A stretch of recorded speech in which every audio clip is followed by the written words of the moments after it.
What's up, guys? Today on All Sports Central, we'll be going over a final prediction on the Purdue Boilermakers. This team last season, overall, it was great for them compared to how they've done in recent years. Making it to a bowl game overall was a great achievement for this team. They ended up going 6-7 last year.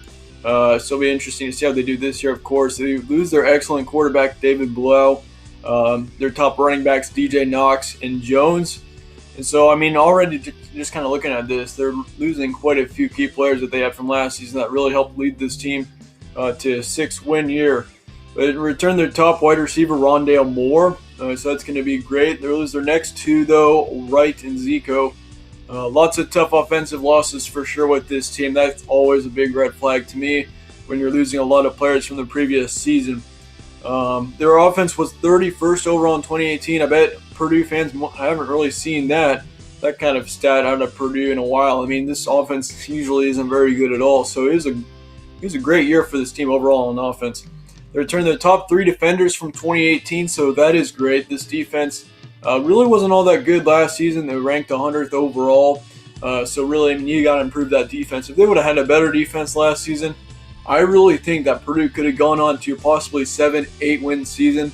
And that would have been a first in a long time. So Purdue, really the overall, once again, 6 wins, nothing to complain about there if you're a Purdue fan. But they also lose their top safety in Thieneman. Sorry if I'm pronouncing these wrong.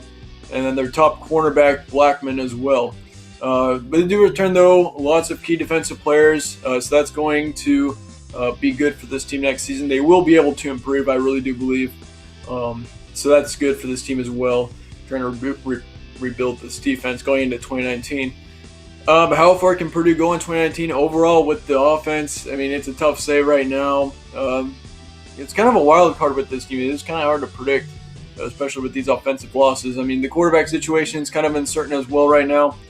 I believe you have Sindelar. Sindelar looks to be your starting quarterback this season, from what I've seen so far. And so seeing how he will be able to take over will be interesting.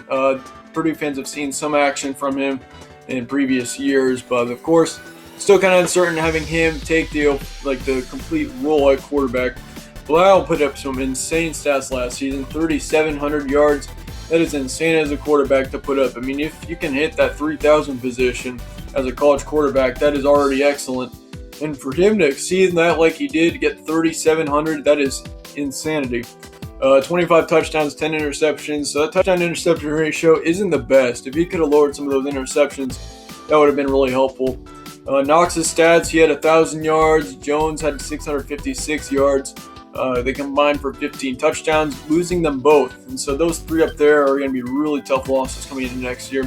Moore, he was your returning receiver. He's a young guy. He's definitely going to put up some insane stats this season. He's going to be like Antonio Brown on the Raiders. That'd be a good analogy for that one.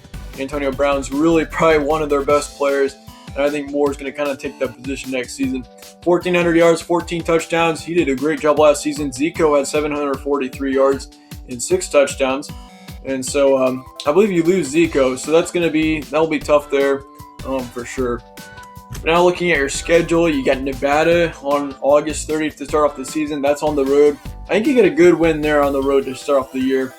Nevada is going to be probably one of the better Group of 5 conference teams next season, so you want to watch out for that one.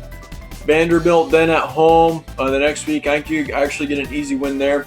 TCU then at home, I think it's going to be a tough win, but it will be a win. So to start off the season 3-0, looking pretty good. Then you got Minnesota and Penn State. I think Minnesota is going to be a very improved team next season.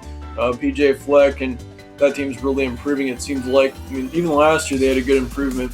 Then Penn State then on the road, October 5th on the road. It's kind of clear cut there. That's just going to be a really tough game to win. In Happy Valley and stuff, and Penn State being the team like they are, that's going to be a tough one there for sure. Maryland then the next week at home. I think you get a good win there. Then Iowa on the road, that's going to be another loss, I think, just being on the road and stuff in a tougher environment. That's going to be a loss there. Illinois then at home October 26th. That will be a win. I'm not really expecting much out of Illinois once again this season. I don't think many people are. They just don't have enough talent out there to be able to put up some good wins. And then you got Nebraska also at home the next week. Nebraska is looking like a great team this season. Looking like they're going to be much improved and more of a dangerous one. Possibly a little bit of a sleeper. I think you take a loss there.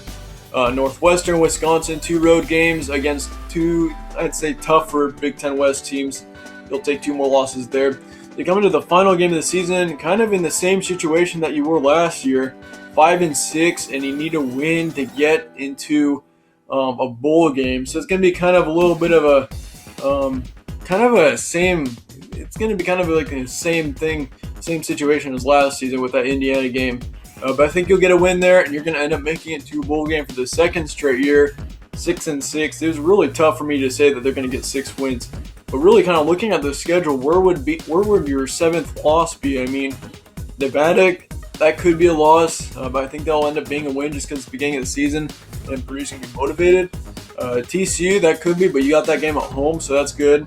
Maryland, Illinois, Indiana, I mean, all of those games were very winnable, all of those 6 games, and so I consider giving them 5-7, but really the schedule's favoring for a 6-6 bracket for Purdue, so that's kind of what I'm expecting. Purdue makes it to a bowl game for the second straight year. Let me know your guys' thoughts on this team in the comments below. Do you think Purdue will be worse or better than they were last year? Will they be able to surprise some people? You should let me know. We're going over college football and NFL previews right now. This is the final week that we're going to be doing these. Then next week we're going to kind of transition into the season. We're going to be, because of course we got a couple of games on August 24th. That's kind of when the season really kicks off this season. Got a couple big ones. We got Miami against Florida on the 24th, so we already got a big game to start off in week 0. So we'll probably start our analysis a little bit coming up next week.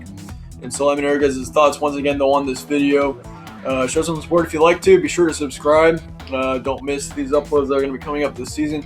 You won't want to miss them. Thank you guys all for watching once again, and I'll see you all later.